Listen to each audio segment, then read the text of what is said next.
Welcome to Between Two Chairs, Demystifying Commercial Real Estate, the podcast that brings you the latest insights and trends on the South Florida commercial real estate market, with your hosts, Fernando Arencibia Jr. and Jennifer Wollmann. In each episode, we dive into the world of commercial real estate and break down complex concepts to make them accessible for everyone.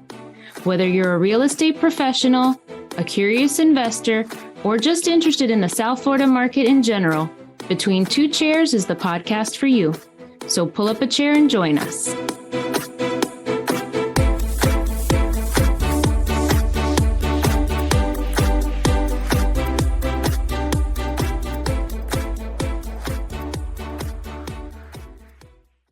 All right. Welcome, everybody, to another episode of Between Two Chairs. My name is Fernando Arencibia, and with me, as always, is the ever-prepared, I've said it time and again, but she is the engine that keeps this rolling. Jennifer Wollmann, say hello. Hello, everybody. It's great to be back. Another week. Absolutely. We are very, very excited. We have a very special guest. And we're going to be speaking about something that we're very passionate about, which is CRAs. So, Jennifer, would you like to introduce our guest? Sure, I'd love to. So today we're interviewing Jorge Camejo. He's the executive director of the City of Hollywood's Community Redevelopment Agency. And he's going to tell us how we can work with the agencies, what kind of programs they have, and basically what the goals are. So welcome. Thank you so much for joining us. We love the City of Hollywood. Absolutely. Thank you. It's a pleasure to be here. And we really appreciate you sharing all this information with our listeners. So before we get into it, tell us a little bit about yourself. Are you a native? What brought you to Hollywood, etc.? Well, I grew up in South Florida. My family and I left Cuba in 1967. And I grew up in West Palm Beach, but went to school in Florida at Florida State, and basically grew up in this region, since I was 8 years old. So I am a little older than that now. You're going to make a lot of our Seminole listeners very, very happy. Oh, for sure. It's not a good year so far for being a Seminole, but we'll see. You can only go up. You can only go up, George. Exactly. You got to find the bottom. Yeah. George, how did you find yourself at the City of Hollywood? Well, I actually came to Hollywood after I retired from Boca Raton. I had been the CRA director and development services director at the City of Boca Raton, culminating 28 and a half years. I was very involved in the downtown redevelopment efforts in Boca Raton, beginning in 1985 with the first art park concept that led ultimately to the creation of Meisner Park, and left Boca in 2010, and in early 2011 came to work for Hollywood. So I've been very blessed, honestly, to have been engaged in two cities that, in my opinion, are pretty extraordinary in many aspects of living and quality of life and all the things that people love about their city. I think are very prevalent in both Hollywood as well as Boca Raton. And I should also point out, Boca Raton for Meisner Park received notoriety as one of the great public spaces in America by the American Planning Association. And 3 years later, that was in 2010, and 3 years later, Hollywood, the Hollywood Broadwalk received the same recognition from the same entity. So, it's a very proud thing that I can, identify in my career. So. That's a wonderful achievement. And I've been to both of those cities. I go there quite frequently, obviously, Fernando and I do with all we do in South Florida. And they are beautiful cities. They're the ideal live, work, play scenario, and it's interesting because both, even though you had your hand in both of them, they're both very unique and distinct. They're not Absolutely. the same, which is Yeah. wonderful. I remember when I moved Yeah. here from California, I was a little shocked. I felt like all of Florida was basically a strip mall, and there was Right. very little character among the cities. And I'm Yeah. very, very happy that you have been involved, because I love the characters of each one of those places. So Well, kudos to you and what you do and have done. And we're looking forward to see how our listeners can participate. sure. Yeah. We run a wide gamut. We have investors, brokers, owner users, companies moving here, et cetera, that listen to try to identify where they want to be. So hmm if you could tell us a little bit about what a CRA does in general, because hmm we're all about demystifying commercial real Sure. estate. Sure. So what a CRA does in general, and then get into some of the specifics of Hollywood's. Well, at the most basic, aspect of a CRA, the CRA is charged with implementing uh, their redevelopment plan. And so a redevelopment plan is created at the onset of the, creation of the CRA. And in the instance of Hollywood, the downtown CRA was created in 1979, followed by the beach in 1997. It's one CRA with two districts.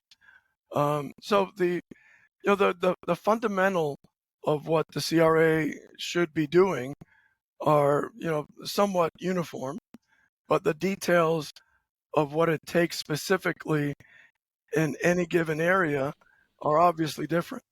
The formula in downtown Boca Raton was significantly different than the formula in Hollywood, but the fundamentals are basically the same.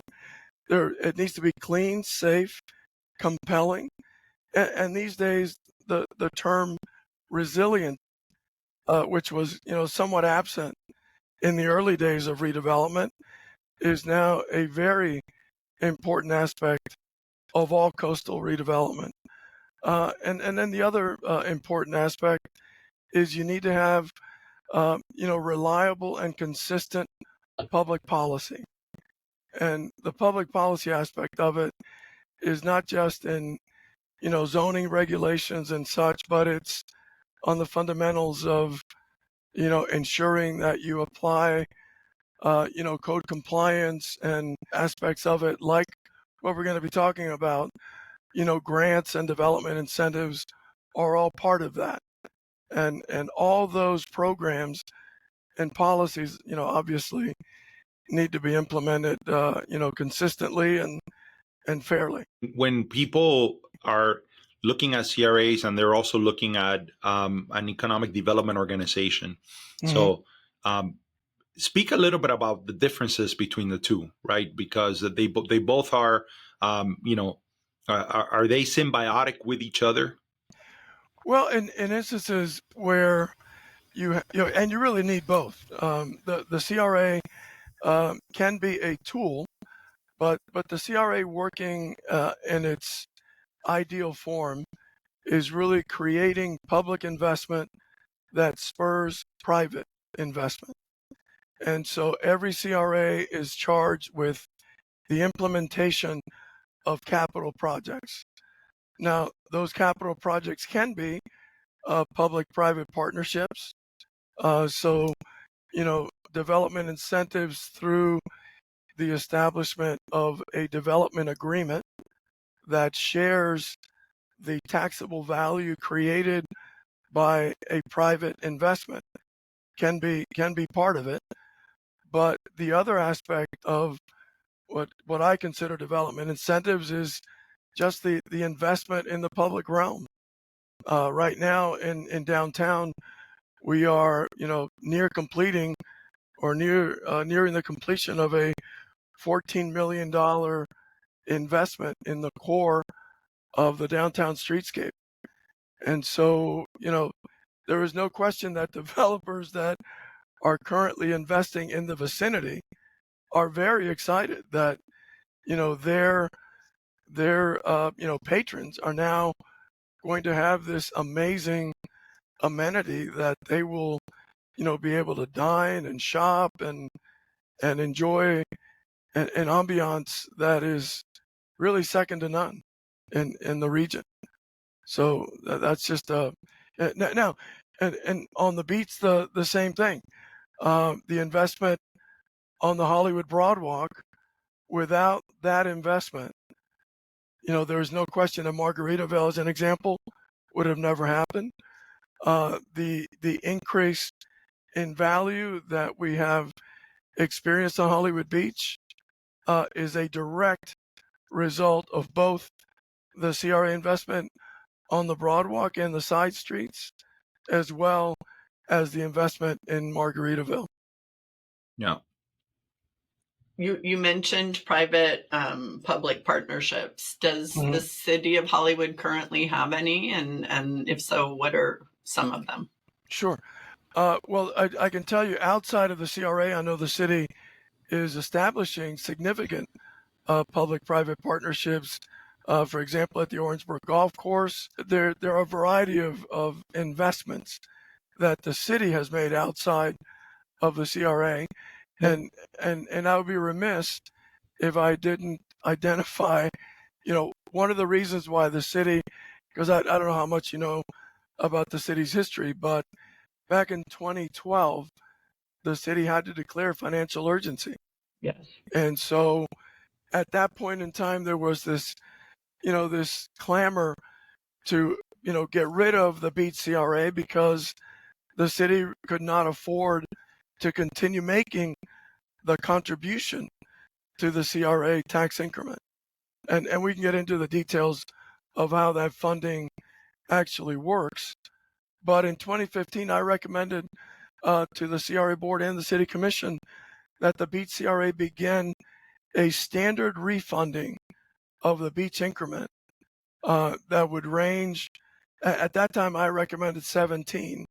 It ended up being 25%. But the important detail of that is that we didn't kill the golden goose to eat the last egg. Mm-hmm.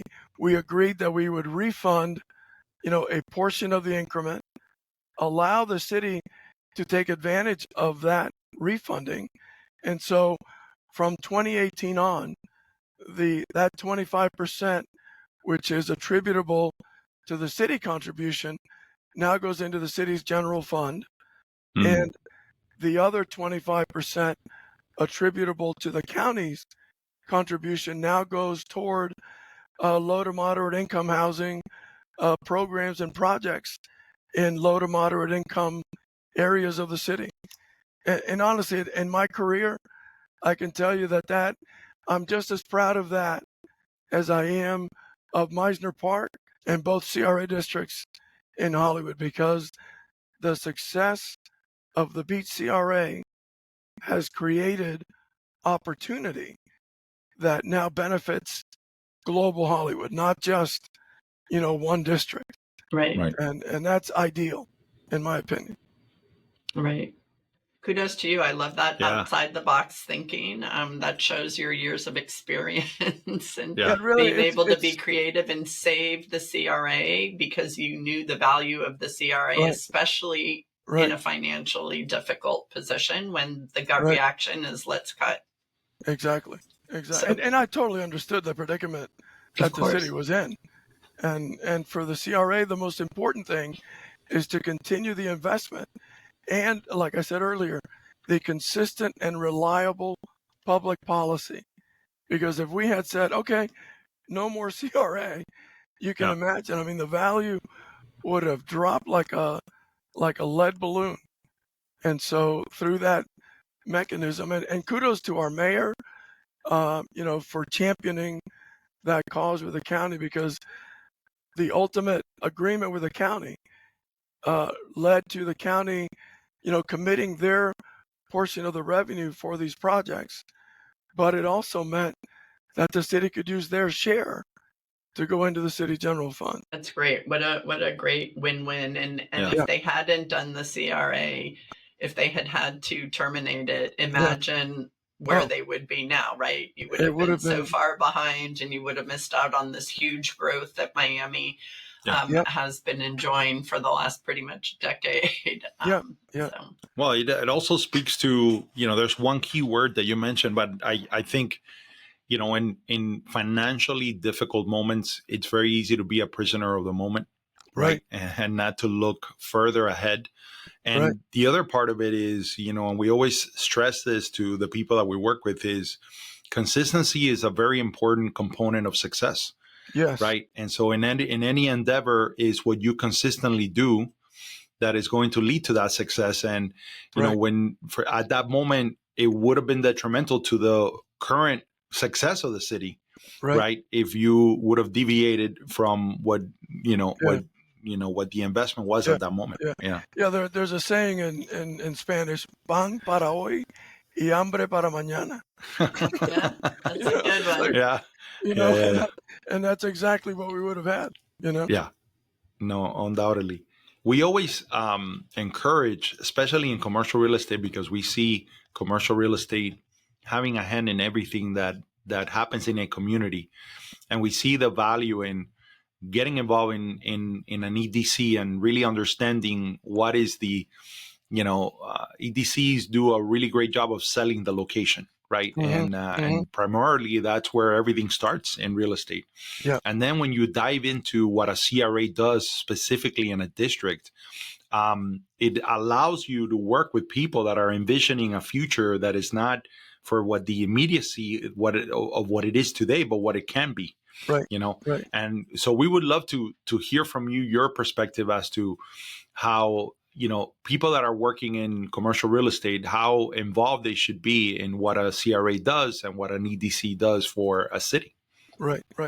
Well, I can tell you the position that Hollywood enjoys or has enjoyed with their CRA is almost no longer attainable in terms of a financing structure, because in Broward County, as an example, they only allow what is referred to as TIF-less CRAs. So, and let me back up for a second and explain, the funding mechanism for a CRA, which what occurs is, as an example, in 1979, when the downtown was created, the taxable value of the downtown district, 560 some odd acres, was identified, and then any growth in the value of that taxable area that would occur over the years based on the millage, primarily the millages of the city and of the county, based on that additional value created, is the tax increment that goes back to the CRA for reinvestment in that area. And so you can imagine over the years in the downtown, the growth has grown exponentially.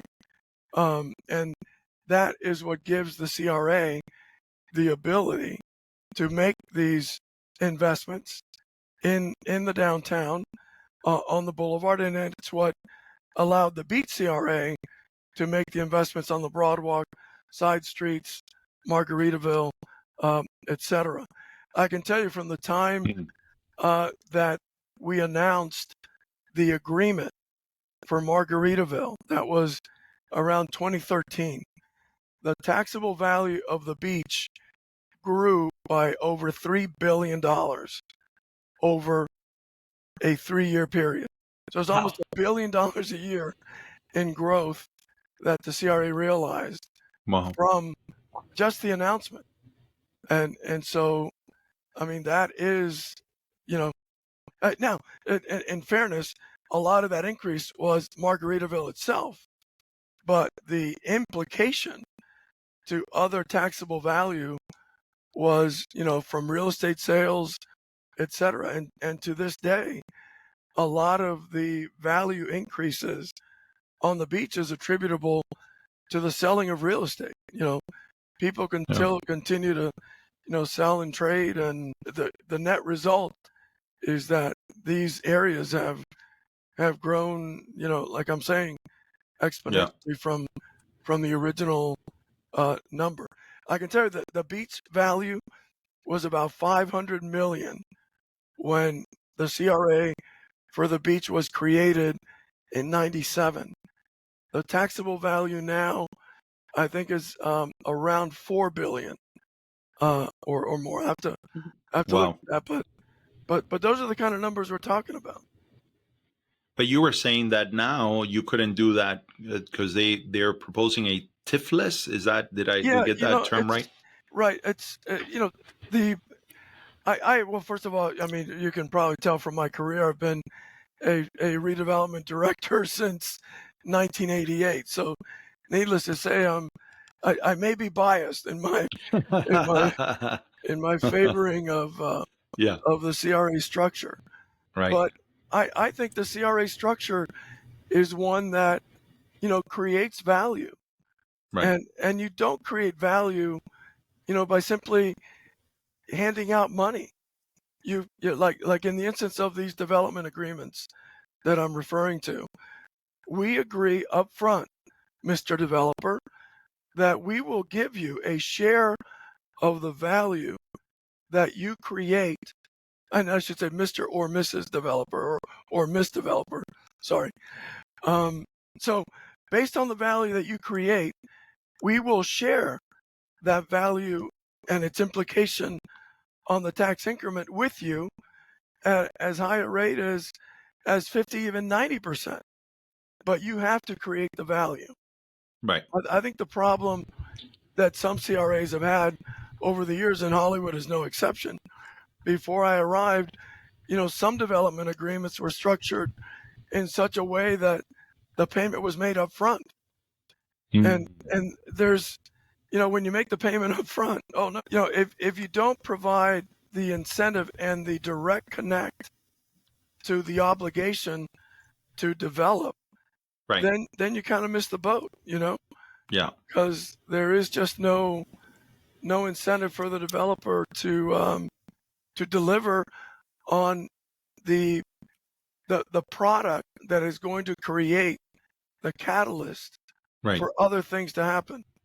Yeah, and when you put all the money up front, it almost stops the conversation. Exactly. Right, because it's a one-time conversation. But if the money is given out in increments, right, or throughout the life of the project, then it also keeps the conversation going. Right. Which is that you want the CRA to have input as well, and you want to hear also, hey, what issues are you seeing? What's happening? But so I can see why putting all that up front is really detrimental to the continuation of the relationship. Right. Yeah.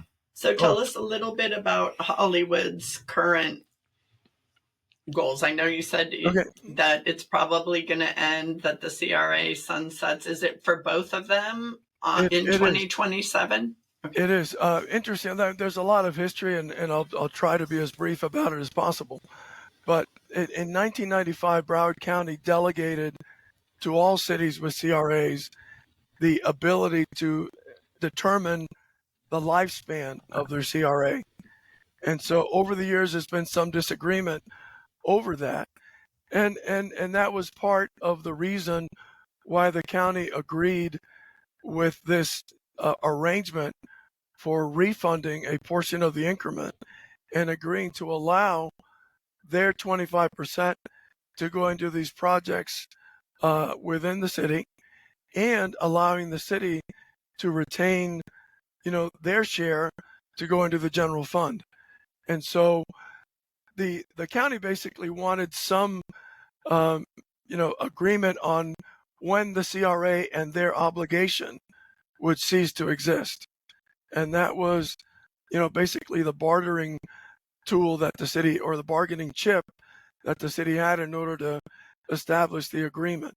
And so pursuant to that agreement, the CRA in its current structure for the downtown will cease to exist in 2025. Technically, it has been extended in order to receive a $3 million capped amount for a 5-year period up until 2030 from Broward County. But the city will have no obligation to contribute their share of the increment to the downtown CRA beyond 2025. As it applies to the beach will sunset in 2027, and the county has agreed to make a contribution of $1.5 million per year for a 10-year period beyond 2027. And so based on that, as I'm describing, the current financial structure for each will go away in 2025 for the downtown and in 2027 for the beach. And so, needless to say, our focus right now is on making sure that we finish out our projects, that we try to incentivize as much as possible private investment, both in the downtown and on the beach through these grant opportunities. We've got a full-blown campaign to educate, to entice, to incentivize, to do whatever possible to get some of these private property owners to come in and take advantage. Excuse me. And what are some of these grants? The grants stem from the lowest, which is a paint only, which is capped at $15,000. Excuse me. And paint only basically means that it is just that, paint. Now you can, patch stucco where you need to, etc., but it is a paint only, grant. So you would have to, match our contribution at 50%. The next level is a property improvement grant, which we call a PIP. And so those are up to $75,000, provided that, again, you contribute an equal amount or greater as part of your property improvement grant. And those can be what we call a mini property improvement grant, which is $25,000 and under, which I have the authority to sign off on fairly quickly. The next layer up, excuse me, the next layer up is hotel improvement project, and those are up to $250,000, with, again, a matching participation equal to or greater than the CRA contribution. We're also trying to entice, the resiliency aspect of it. So we have increased seawall projects that used to be capped at $50,000. Contribution are now $75,000. And so, that's seawalls are a significant investment, but they are so important when it comes to the, some of the key elements of coastal resiliency focus these days. Now, other than the matches and the contributions for each of these grants, are there other criteria? Do they need to be, obviously they need to be in one of the two CRA, in one of the two districts, correct, within the CRA? That is correct. Now, the city is also offering similar grants, and they're managing those, on a citywide basis. And I don't have enough information, to really sound knowledgeable on that. So, but the good news is that the city is doing a similar effort with respect to, conditions outside of the CRA district. Now, one of the, I've always believed that a fundamental tool in redevelopment is code compliance. And code compliance is an important tool because if you have a code violation on your property, and some of these are minor and some are major, but there is a way to at least get the attention of a private property owner by, kind of sitting down with them and saying, hey, you have these violations. Why don't we work together and figure out a way that you can address your violations? But we are beyond the violations, which you cannot use grant money to address code violations. But what we can do is we can net out the violations and break out those elements that are, just enhancements. And so in the end, Mr. or Miss Property Owner, you will end up with improved property, violations that would have otherwise cost you, grief and effort to correct, and end up with a much more valuable piece of property. And so those are the types of conversations that we're trying to have, but well, it's also a great incentive, right? Because exactly, people hate to have to spend money to address a violation, right, but they get much more excited when they see the opportunity right, to increase their property value, and now they're going to get a portion of that money to be able to do that. right, So right. when they look at it holistically, it's a very different approach than just to say, well, now I have to spend this money Exactly. on curing a violation. Right, So right. yeah. For these grants, so And, they'll and run. it's, I'm Go sorry. ahead. No, go ahead. I just wanted to point out that, the code issue is not the only way to approach. I mean, many property owners, come in and want to, Yeah. invest, but for those conditions that, and you know it when you see it, Yeah. Correct. and so, right. So that's just one aspect of how that can be accomplished. Yeah. I remember years ago, there was a program like this in the city of Miami for Calle Ocho.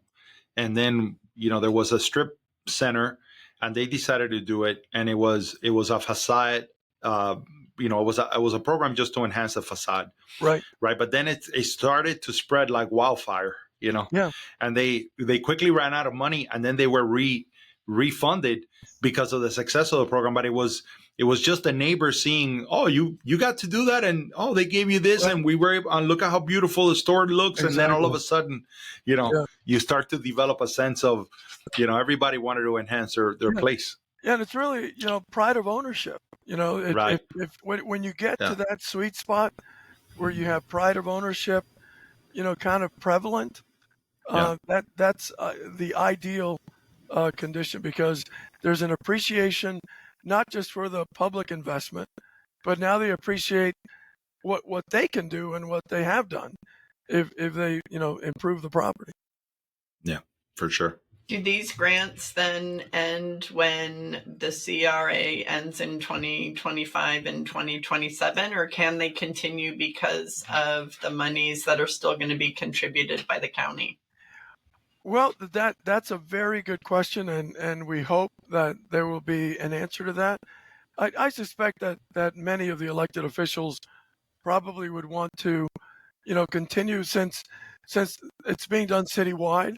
I would imagine that beyond 2027, there'll probably be some aspect of grant opportunity. Because of the CRA, I guess it kind of ends, right? If you're not doing Right. contributions anymore, you'll still get money from the county. Right. Will right. that money be going into the CRA or into the general fund? And then now you just don't have a CRA? Well, those are all very good questions that we look forward to identifying specifically. There are restrictions on how that money can be used, and it has to be, basically for redevelopment purposes. Mhm. But again, I do not anticipate being the CRA director beyond 2027, because I think it'll be time for me to begin to, relax and enjoy life a little more. But I have a great deal of confidence. And I should point out one of the things that has made it, particularly challenging for the elected body in Hollywood is the fact, as it relates to the implementation of the redevelopment plan, both for the downtown and the beach. As you probably know, the elected body in Hollywood is elected in districts.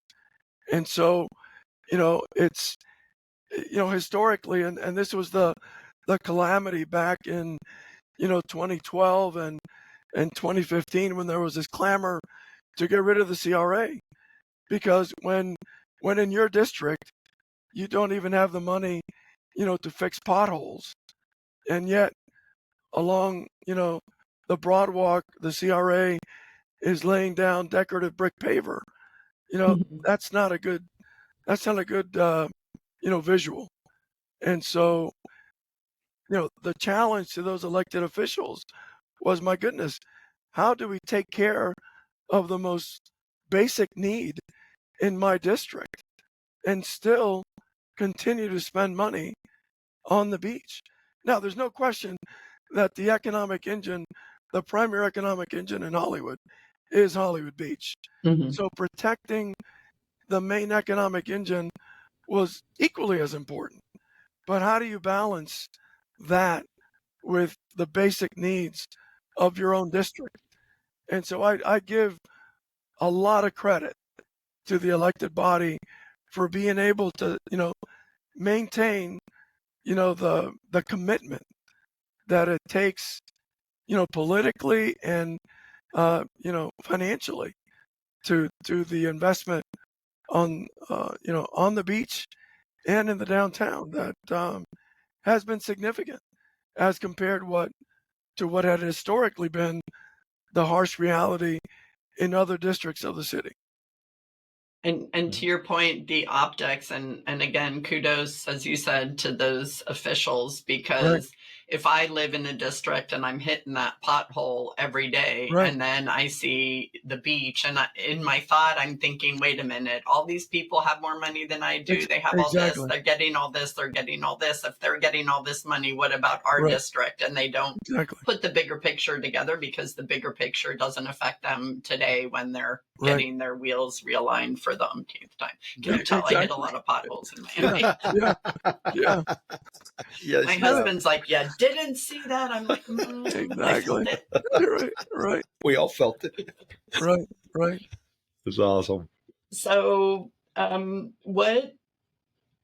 what do you see? How do you see, let's say, an agent that's working in the city? I know they don't have a lot of time, but in these districts, how do they work with the CRA, either to get the word out about your grants? I'm assuming that the CRA is actually writing to property owners and doing a marketing campaign. Oh, but yeah. how can agents help in an area if they're selling or leasing a property or have investors looking? Well, there's a couple of ways. One, a lot of the information is directly available on our CRA website. The other way is to come in and meet with Christopher Crescido in our office, coordinates all of the grant programming. Lisa Leota, who is our redevelopment manager, is a great resource on the real estate side. She knows almost every single building, both in the downtown and the beach, and has a great pulse on the real estate market and the comings and goings in those aspects. Our website can be reached by looking up Florida's Hollywood, and that's what if you do that search, it'll come up. Yeah, we're going to include that link on our show notes. And yeah, I can vouch for Lisa. She is fast. I sent out an email, and literally within 10 minutes, I had an answer, and I forward it. And these are who you need to speak with. So yes, very, very attentive. Your entire staff, I've got to say, it was a pleasure reaching out. Usually I was like, okay, I'm going to start with an email, and then I'll start with a phone call if I don't hear back. And it was amazing. So, I'm kudos very to happy your to staff. hear that. We've got a great staff at the CRA. That's awesome. Good. So do you have any more questions? Because if not, I'm getting into the fun part. Let's get into the fun part. Exactly. You Not that all this isn't fun. We love real estate. We can keep you here hours talking about the what-ifs and what you see. But so what is your favorite place to eat in Hollywood? And since it's the CRA, let's keep it in one of your districts. Sure. Well, I tell you, in downtown, I love the Greek joint. the Greek joint. He has probably one of the best pork chops that I've ever eaten. And I mean, his chicken, everything about it. It's great drinks at night. I would have to identify that. Now for lunch, I love Tipsy Boar. You can go in there and have a great mahi sandwich. It's always fresh, and I'm a big seafood lover. I don't just eat pork chops all the time, but their mahi sandwich, and you can go in there and literally you can be in and out in like 20, 30 minutes. Yeah, and they have that great patio outside when it's nice. That's a right. nice place to sit. So I'm thrilled that you mentioned two of my favorites. Is La Tub still there right over on the beach? Well, La Tub, I'm very happy to share that we have entered into a property improvement grant with the new owner of La Tub, which is the owner of Gigi's restaurant. Okay. He just recently acquired it, Dan Serafini. So the Serafini family that's been, on the beach for many years. They are the proud new owners of La Tub. And, our participation in that grant enabled us to work with Dan on making sure, because the unique thing about La Tub is its rustic character. And you can't go in there and call it La Tub and replace everything about La Tub.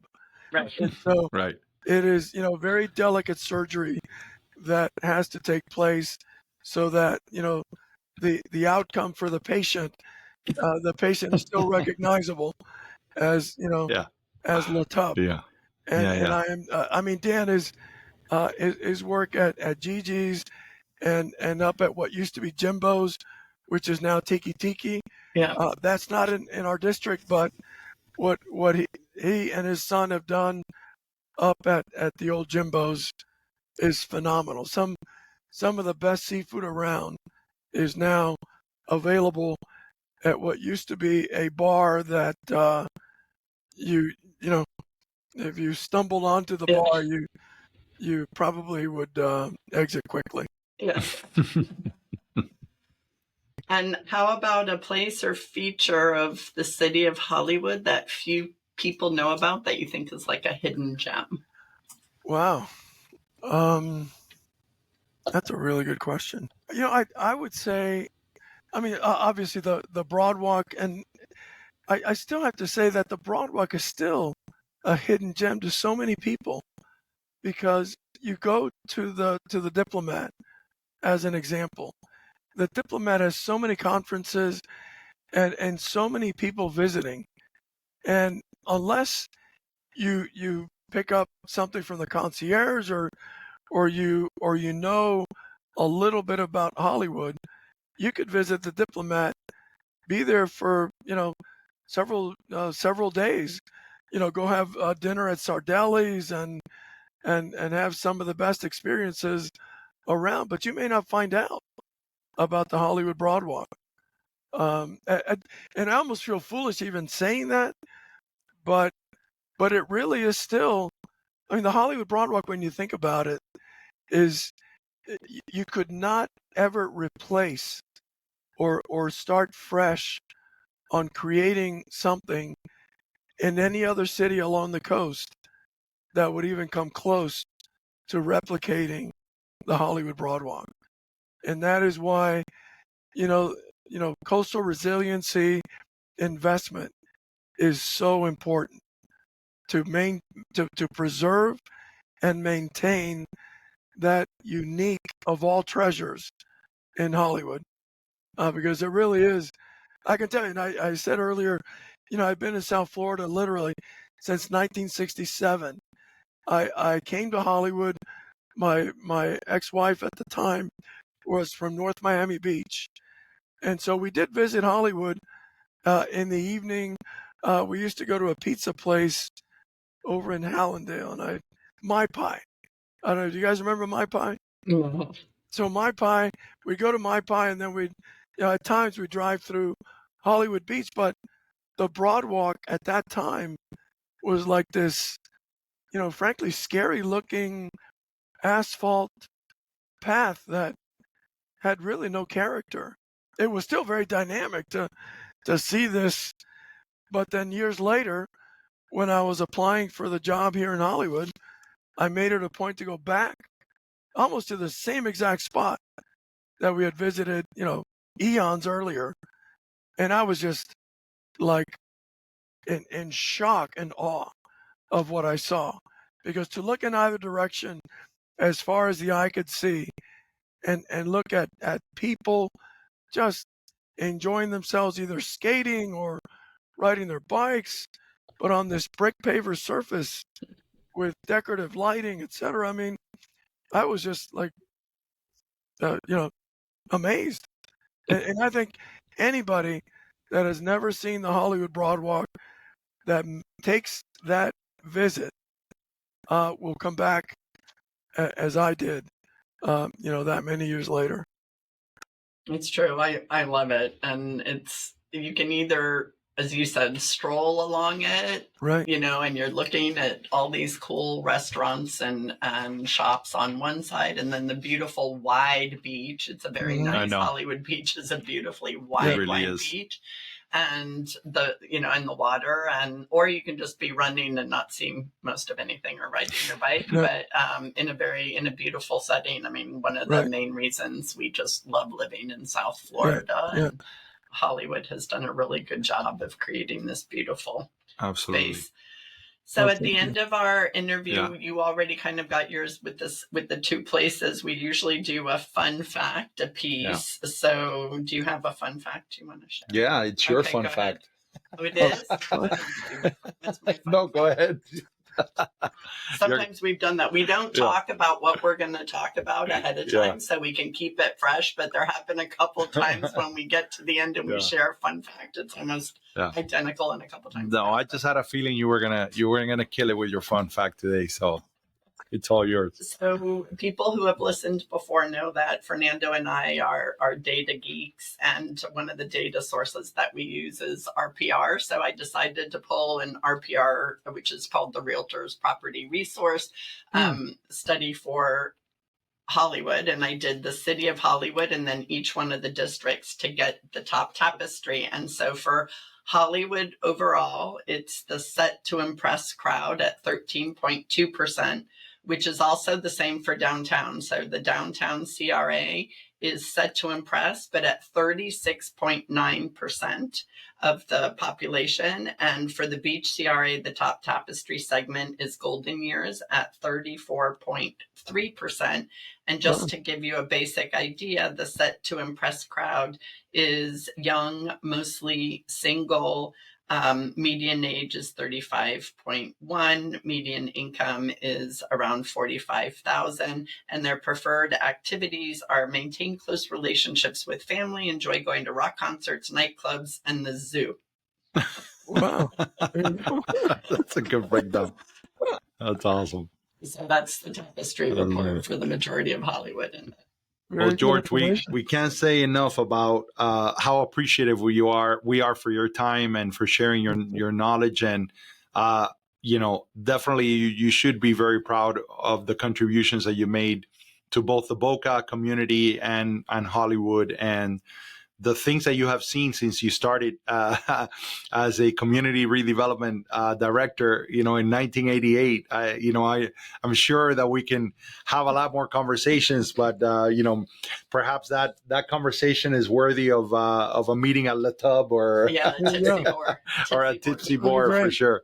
I'd enjoy it. Thank you so much for the opportunity. We always appreciate having a chance to share our thoughts and what we do. So thank you. Fantastic. Thanks for your contribution to Southeast Florida. All right, everybody. Thank you for joining us. We really appreciate it.